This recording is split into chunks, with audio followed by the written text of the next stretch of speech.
Cordial saludo, amigas y amigos. Una vez más aquí en su programa Tercera Raíz TV, venimos con un invitado, diría yo, de nivel académico y de nivel de conciencia étnica en Colombia, pero a su vez un sabedor de la diáspora, también un amante de la gastronomía del Pacífico colombiano. Pero antes de hablar con este hombre, con este docente, con este académico, con este intelectual, con este ser humano maravilloso, queremos también recordar a otro ser maravilloso, un hombre negro que dejó mucho para la humanidad y especialmente para la diáspora africana, la cual ha venido replicándose durante la historia en Colombia. Y una de sus frases épicas que nos dejó fue la siguiente: porque ser libre no es solamente desarmarse las propias cadenas, sino vivir en una forma que respete y mejore la libertad de los demás. Nelson Mandela. Y bien, para hablar de Nelson Mandela y hablar también de cómo ese legado ha dejado parte de esa diáspora, la cual somos nosotros hoy en este país, queremos invitar a nuestro invitado. Él es Arleyson Arcos Rivas, licenciado en filosofía, pero es doctor en educación. Y en su segundo doctorado, que está cursando en educación, humanidades y sociales, ciencias sociales, nos va a hablar un poco acerca de cómo viene replanteando teóricamente muchas cosas que la academia occidental ha venido asumiendo a la diáspora. Además de eso, es rector de la institución educativa Santa Fe en la ciudad de Cali. Queremos invitar a Tercera Raíz TV al profesor Arleyson Arcos Rivas. Profe, siempre es un gusto, Jefferson, qué alegría. Gracias por estar en Tercera Raíz TV. Claro que después de que lo presenta uno con todo ese poco de expresiones tan halagadoras, uno se queda pensando, caramba, ¿estaré a la altura de semejante presentación? Ojalá así sea. Muy bien, para ir conversando acerca de todo un poco de lo que eres como académico, como padre, pero también como ese activista de la diáspora africana, queremos preguntarte, ¿cómo hace un hombre negro para llegar a obtener 2 doctorados en Colombia?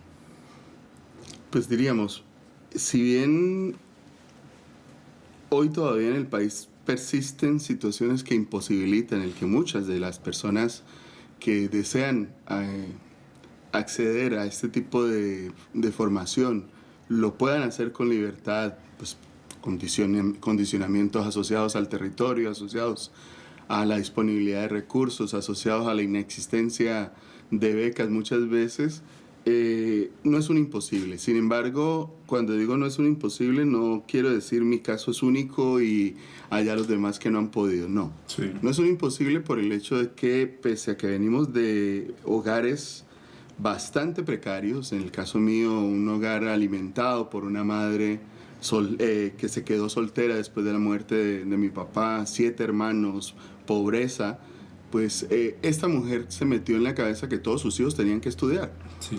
Y yo soy consecuencia de que mi mamá pensó en que efectivamente, más allá de cualquier otro tipo de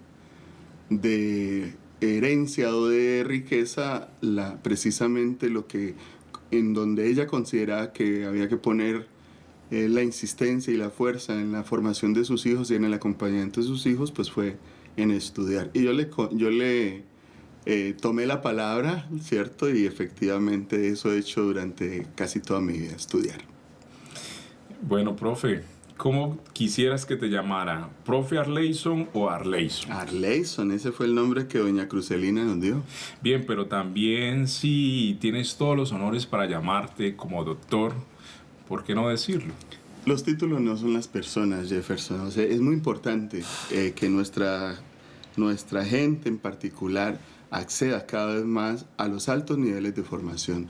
Tener un número significativamente crecido después de la Ley 70 de estudiantes universitarios que accedieron a la universidad por cupos. Tener un número nutrido de personas que con becas como las que el ICETEX está obligado a asignar pueden efectivamente aspirar a formación de pregrado y posgrado, incluso a formación de maestrías y doctorados. Tener un significativo escenario en el país que ha hecho crecer las universidades públicas a pesar de que el neoliberalismo las ha atacado ferozmente.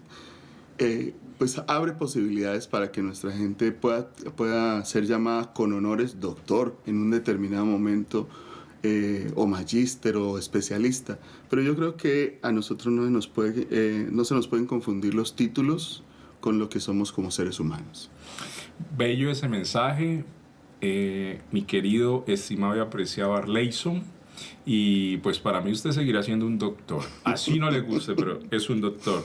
En ese sentido lo invito para que brindemos por esos logros, triunfos, todo lo que viene para el camino. Pero y desde Tercera Raíz, el bicho, tiene el curadito. Desde Tercera Raíz queremos ahogarte muchos éxitos. Pues sí, vamos a echarle un poquito de bichecito, biche de caña. Y eso es cortesía de Doña Tomasa. Este es bueno. Sí, este eso es el que yo busco siempre cuando estoy en el...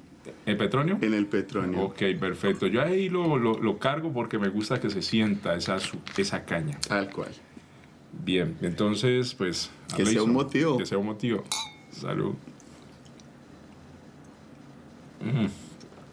Sabroso. Y por acá tenemos una cortesía de IFA la familia. Y pues bueno, es un plato de la casa. Y lo invito también para que disgusten. Eso tiene un poquito de picante como nos gusta, ¿no? Pero hay que gustarlo como corresponde. Delicioso. Hasta con champiñones. Arleyson, hablando de academia, has elaborado varios textos, entre esos son libros. ¿Cómo nace esa afición o más bien esa necesidad en publicar libros? Bueno, en el proceso de formación académica nos encontramos con que la academia tradicional encubre tanto como devela. ¿Qué es lo que nos enseña esa academia? Nos enseña la historia de Europa. Nos enseña que Europa, como bien lo dice Hegel, como lo dice Kant, desarrolló una imagen de sí misma potente. Sí. En un determinado momento te das cuenta que la historia que te cuentan como historia universal, sí, en realidad es la historia única y exclusiva de la expansión europea en el mundo, dominando a los otros pueblos en Asia, en África, en América.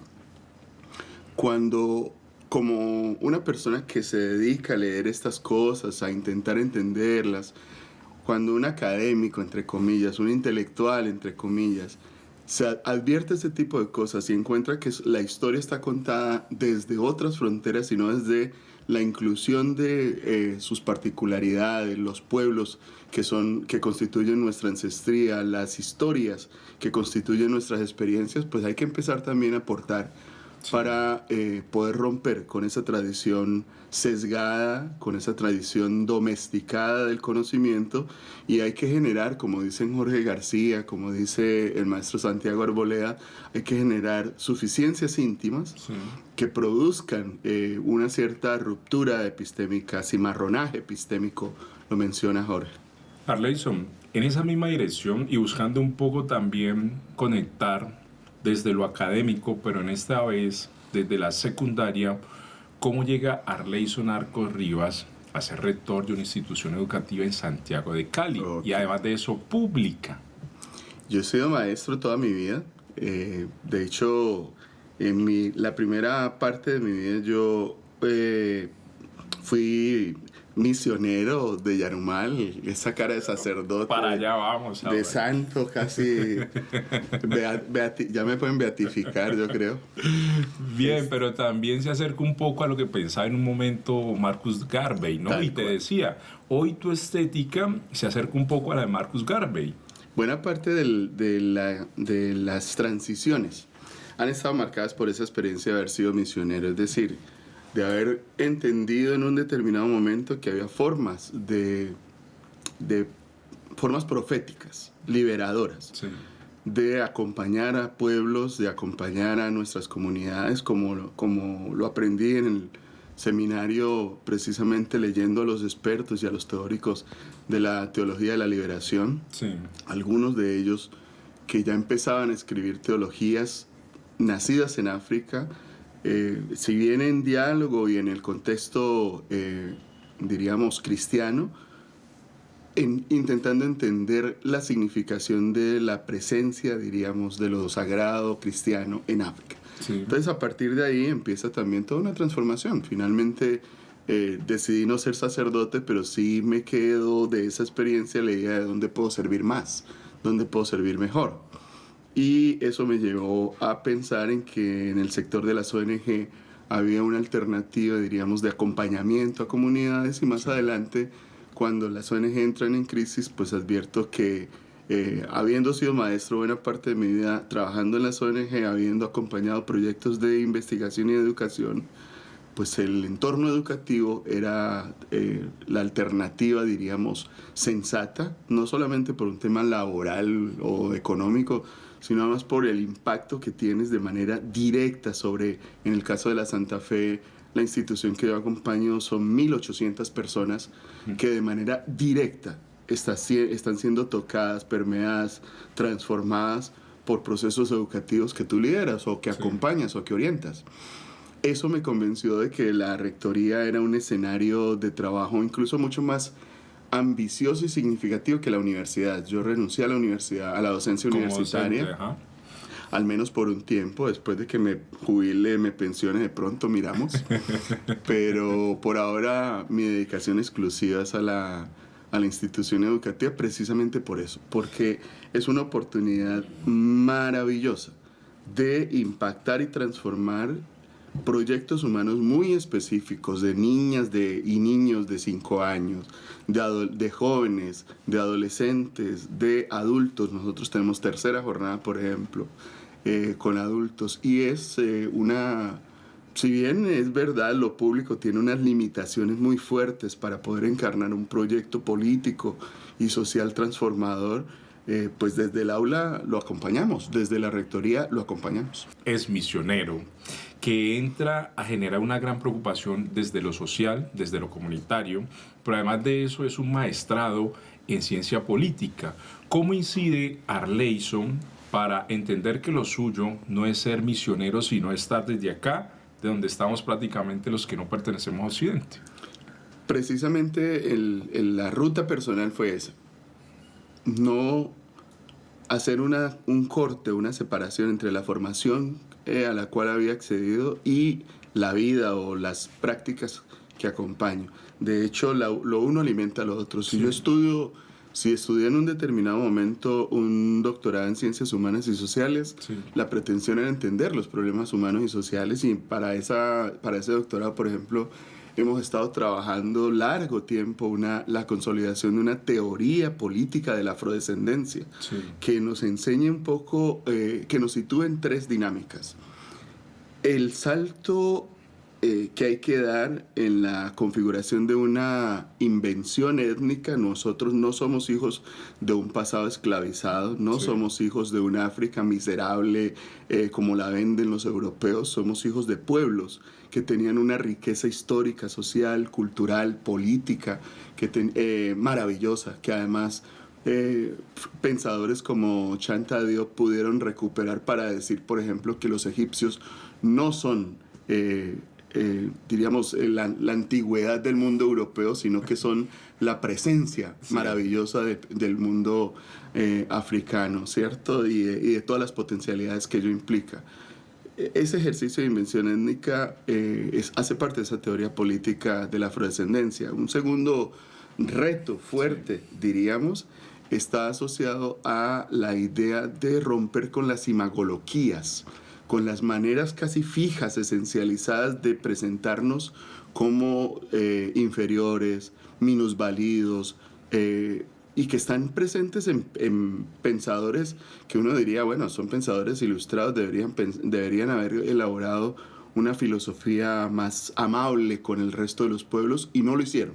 Sí. Estamos hablando de John Locke, estamos hablando de Immanuel Kant, estamos hablando de Hegel, pensadores que en su propia obra, hacen referencia a contradicciones racializadas perversas que no son presentadas por la universidad clásica o por la tradición académica convencional. Por lo tanto, hay que hacer denuncia. Por ejemplo, el trabajo de Kant ha hecho denuncia un pensador maravilloso que infortunadamente no se conoce en nuestro territorio, como es el profesor Manuel Chubut Diese, que ha venido haciendo trabajo, ¿De qué país del continente africano? Si mal no estoy, Manuel Chubut es un filósofo de Ghana. Se murió hace algunos años, pero nos dejó un pensamiento bastante interesante respecto de por qué no hay que sencillamente endiosar a filósofos que en un determinado momento invisibilizaron y generaron las condiciones de perpetuación del racismo epistémico, ¿cierto? Entonces, esos son dos vertientes del trabajo que he venido desarrollando, y el tercero, pues en el cual en las redes sociales insistimos con mucha fuerza, que es la configuración del poderazgo. Sí. Más allá de una imagen miserable, victimizada, construirnos y configurarnos como sujetos de poder. Cuando hablamos de poderazgo, ¿a qué relación hace eso? Es decir, ¿qué te lleva a decir poderazgo? ¿Qué es eso? Precisamente el cuestionamiento a la imagen clásica tradicional con la cual se ha vendido a África, a los africanos y a los herederos de africanas y africanos en América. Yo me sitúo en una lectura que contradice, que entra en contradicción con la palabra negro, no porque no se pueda usar, que la use el que le dé la gana, sí, pero si la usa de tener conciencia de qué está diciendo. Esa palabra solamente existe en la imaginación de Europa respecto a África. Correcto. La imaginación de una Europa superior, imponente, imperial, frente a una África subrogada, dominada, lacerada por 300 años de esclavización de su gente. Tal vez la gente a veces no dimensiona qué representan más de 300 años de instalación del racismo. Es que Europa desenraizó de África lo mejor de las generaciones africanas. Sí. La sacó de África. Por lo tanto, como dice Rodney, ese ejercicio empobreció a África.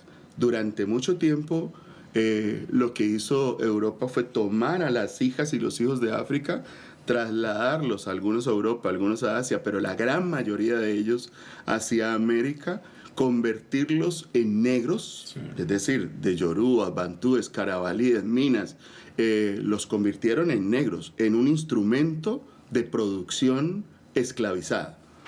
Frente a esa lectura, sí, la noción que queda es decir, nosotros no somos esclavos ni hijos de esclavos.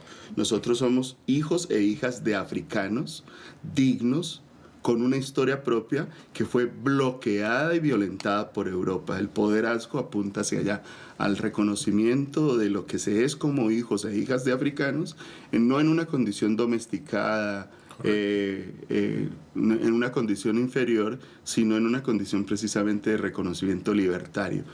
Por ejemplo, parte de lo que no cuenta la academia tradicional son las largas luchas y batallas sostenidas históricamente en África para que las personas, diríamos, hicieran reto a la esclavización. Esa historia no se cuenta en América. Sí. La historia de cómo pueblos dieron su vida, incluso muchas madres prefirieron asesinar a sus hijos para que no fuesen esclavizados, no solamente en África, sino en los barcos, también en América. No se nos cuenta la historia de cómo hubo personas muy concretas que enfrentaron a los europeos y les ganaron en batalla, pueblos que les ganaron en batalla y nunca fueron pueblos esclavizados. Sí. Por ejemplo, no se nos cuenta la historia de la sublevación permanente en los barcos en los cuales se transportaba a la población africana esclavizada. Y eso no se nos cuenta la historia de cómo al llegar a los puertos o al avistar a los puertos la gente se lanzaba de los barcos precisamente en procura de su libertad. Todo ese poblamiento de las Antillas no es un poblamiento esclavizado, es un poblamiento libertario en buena medida. Sí. No se nos cuenta la historia de cómo, aún siendo transportados, una vez pasaban de Cartagena hacia el interior del país, había procesos de huida, de escape, de liberación, asesinando incluso a los esclavistas, ¿cierto? Sí. Para poder reivindicar y reconocer la libertad. En esa misma dirección, Arleyson, ¿por qué se dice que todo pasa por África, como también las religiones?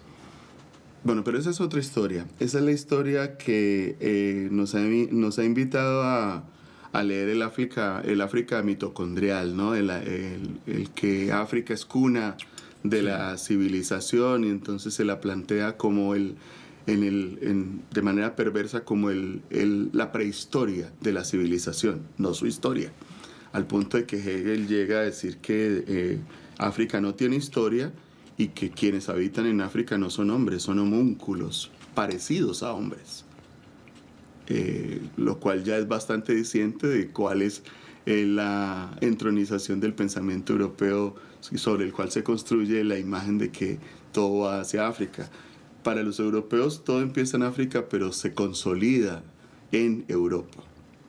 De hecho, el pensamiento hegeliano, la fenomenología del espíritu de Hegel, sí, es eso, una lectura de Europa como el sumum de la civilización, como lo más preclaro de la humanidad. Es decir, si Dios es Dios, después de Dios solo está un europeo y los demás que se jodan, ¿cierto? Correcto. Efectivamente, esa es su imaginación. Y no me la estoy inventando. Cualquiera puede leerla en sus obras. Cualquiera puede leer a Kant imaginándose, por ejemplo, que efectivamente este tipo de seres humanos absolutamente oscuros, como lo menciona, pues no tienen capacidad de razón. Cualquiera puede leer a Montesquieu diciendo que como Dios, siendo un ser enteramente perfecto, puede imaginar un alma, puede poner un alma racional en un cuerpo enteramente negro. Y esa es la filosofía que nos enseñan como la filosofía ilustrada. Eso es filosofía de inodoro, eso hay que cuestionarlo. Arleyson, pasando a otra pregunta, pero muchas veces se dice que darle la palabra a un académico, a un profesor o a un sindicalista es perderla de repente. Es decir, se apropian tanto el discurso que finalmente uno para pedir un mochito es un problema. ¿Te pasa muchas veces eso en las clases? Procuro hacer clases dialogantes. De hecho, sí, a mí me anima mucho la pedagogía dialógica. Fundamental, cuando estoy en una aula de clase o cuando estoy en una charla o en una conferencia, fundamentalmente lo que aparece es la pregunta, más que las afirmaciones que yo pueda realizar. Por supuesto, podemos hacer afirmaciones. Por supuesto, es bastante interesante poder incluso retar los discursos sabidos, sí, ¿cierto? No tengo ninguna pena en decirle a alguien que tenga una lectura contradictoria. Lo hago con total franqueza. Siempre advierto desde dónde leo, ¿cierto? Es posible que otra persona lea distinto. Yo advierto que leo desde allí, en la instalación de las dos culturas que te he mencionado. Para mí la cultura que crea el negro es una cosa, la cultura que reivindica la descendencia de africanas y africanos es otra. Correcto. Arleyson, cambiando de tema, vamos a Colombia. Sabemos que en Colombia hoy el Ministerio de Defensa, recordemos que el saliente fue Botero, hoy está asumiendo el señor Molano. Botero, después Carlos Holmes, y ahora pues, Molano. Carlos Holmes, digamos que su paso fue fortuito. El COVID, pues lo llevó, digamos que a la tumba, pero hoy está el señor Molano. Es director nacional del ICBF. ¿Y quién sale a señalar ante los medios que la masacre de 16 niños en Colombia hay que aplaudirlo. ¿Qué opinión le merece a Arleyson esa situación en torno a esta realidad que padecen nuestros niños en los territorios hostiles, especialmente en las zonas rurales del país? Bueno, empecemos con algo que está por fuera de este hecho, pero que es muy significativo. Nosotros deberíamos empezar a preocuparnos por la enorme cantidad de personas afrodescendientes vinculadas al conflicto armado. Sí. Y entre estos, por la inmensa cantidad de niños y jóvenes afrodescendientes vinculados como combatientes al conflicto armado, por las guerrillas, por los paramilitares y ahora por todos estos grupos desregulados. Eso está generando tensiones marcadas en los territorios, está rompiendo con historias familiares, está generando, como lo estamos viendo en Buenaventura, una dinámica de enclaustramiento de buena parte de la población, sí, y de guetos en otra parte de la ciudad. Por lo tanto, entonces, deberíamos empezar a preocuparnos seriamente por la incorporación de nuestros jóvenes, de nuestras jóvenes, en el conflicto armado y los efectos que está generando. Lo segundo, frente a la expresión perversa del ministro Molano de que los niños que en un determinado momento son vinculados a la guerra se convierten en máquinas de guerra, pues de entrada contradice cualquier concepción del derecho internacional humanitario. Sí. Los menores que han sido víctimas de reclutamiento forzado no pueden ser considerados combatientes. Y precisamente el ministro de Defensa los considera combatientes. Y como los considera combatientes, y peor todavía, máquinas de guerra que al crecer se convertirán en terroristas, pues está bien, como lo dijo en la radio y intentó justificarse afirmando cosas como esa, pues está bien bombardearlos de manera temprana. Palabras más, palabras menos fueron sus expresiones. Sí, señor. Estamos ante un Estado perverso que practica técnicas absolutistas y que efectivamente cuenta muertos y no evidencia que su interés es la protección de la vida. No puede ser que con información defectuosa de inteligencia, que ya había identificado que en ese campamento había niños, niñas. Correcto.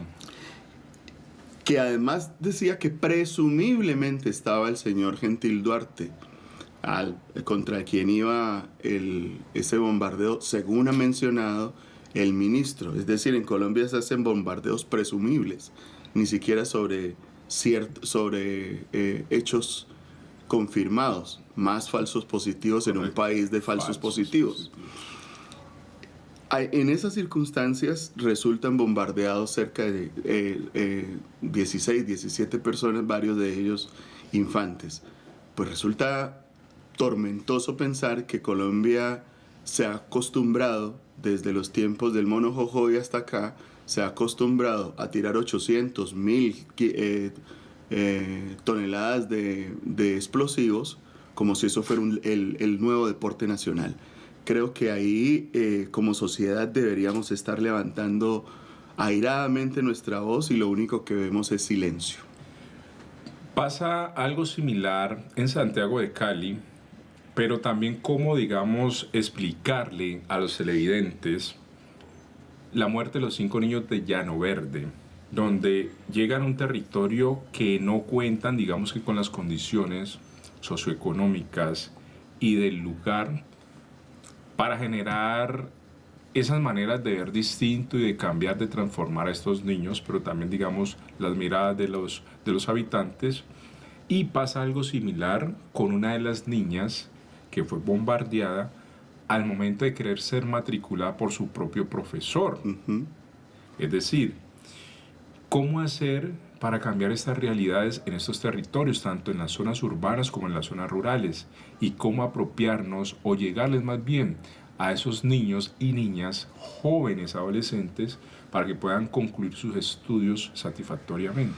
Ese es precisamente el conjunto de asuntos que con la categoría de poderazgo intento sintetizar o entender. Llano Verde, para empezar, el nombre que las mismas personas le dieron a este reasentamiento en un entorno al margen de Cali, ¿cierto? Sí. De hecho, la gente todavía dice, voy para Cali. Voy para Cali. Al margen de Cali, muy en un terreno en el que efectivamente nadie esperaría que la vida prospere y la gente hace prosperar la vida.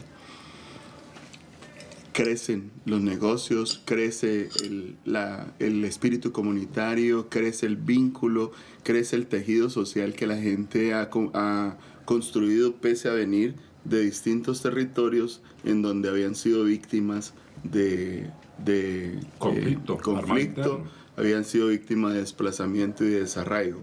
Se construye una imagen de unos otros compartidos en un barrio de Cali como este, que atenta contra la mirada que tienen otros de la gente que se sitúa ahí.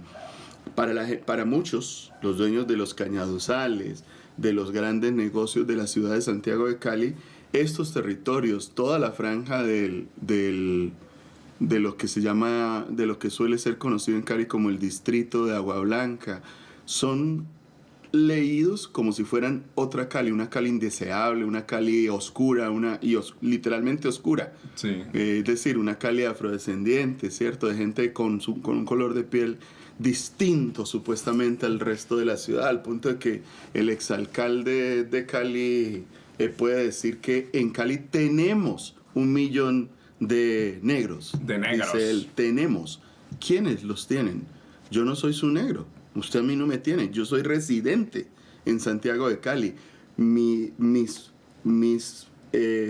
impuestos se pagan en Santiago de Cali. Así no haya nacido en Santiago de Cali, Cali soy yo, ¿cierto? Es decir, y en el caso de Llano Verde, los niños que fueron asesinados, varios de ellos ya eran nacidos en Santiago de Cali y obviamente varios de los que han sido víctimas de una u otra violencia han nacido en Santiago de Cali. Varios de los asesinados han nacido en Santiago de Cali y buena parte, estos 5 no son los primeros asesinados en Llano Verde. Ha habido una serie de asesinatos producidas por bandas que están situadas en la zona y que efectivamente están afectando lo que la gente quiere construir. Y la pregunta es, ¿esas bandas operan de manera autónoma o operan haciéndole el favor a quién? Correcto. Para ir cerrando nuestro programa el día de hoy, mi estimado querido doctor Arleyson Arco Rivas, pregunto, desde su institución educativa sabemos que es pública, pero ahí como tal han llegado niños, niñas, jóvenes provenientes del conflicto armado interno en el país, o cómo se está manejando esa parte. La escuela pública es la mejor evidencia de cómo está el país. Por eso estoy dedicado casi de manera exclusiva a mi institución. Un aula de clase es hoy en Colombia evidencia de todos los procesos migratorios que ocurren, tanto los internos como los externos.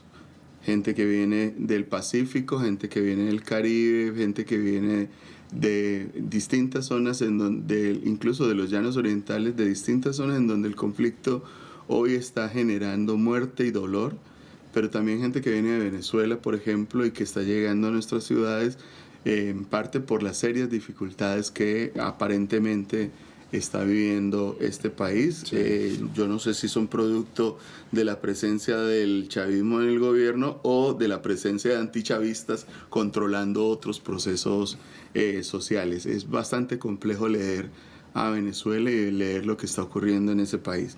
Pero un aula de clase hoy, un aula de clase pública hoy es reflejo de buena parte de las tensiones y problemas que tiene nuestra nación. Encontramos niñez desamparada, encontramos abuso sexual, encontramos desprotección de derechos, encontramos falta de garantías para permanecer en el territorio, encontramos miedo y pavor, encontramos muerte dibujada en los ejercicios y en las tareas de nuestras niñas y nuestros niños todos los días. Sí. Todos los días. Para un niño nuestro, un helicóptero que bombardea no es una cosa que sale en las noticias como tal, es lo que pone en el dibujo de lo que pasó en su casa, en su caserío, y la razón por la cual ya no vive allá, ¿cierto? Para un niño dibujar en el río, por ejemplo, esta X con la calavera de la muerte, Sí. no es nada, no es un tema elucubrativo que lo haya aprendido de los ambientalistas internacionales. Es un problema que le pasa al río en el cual antes nadaba, del cual antes comía y que hoy ya no se puede hacer, ¿cierto? Efectivamente, en el aula de clase encontramos en nuestras instituciones todo el conjunto de problemas y de urgencias que nuestra población está padeciendo. También nos encontramos todos los procesos migratorios negativos intrafrontera, es decir, procesos provenientes del Cauca, del Chocó, de Buenaventura misma, de los esteros. Todo el andén pacífico. Dirigido hacia el interior de la ciudad, por supuesto.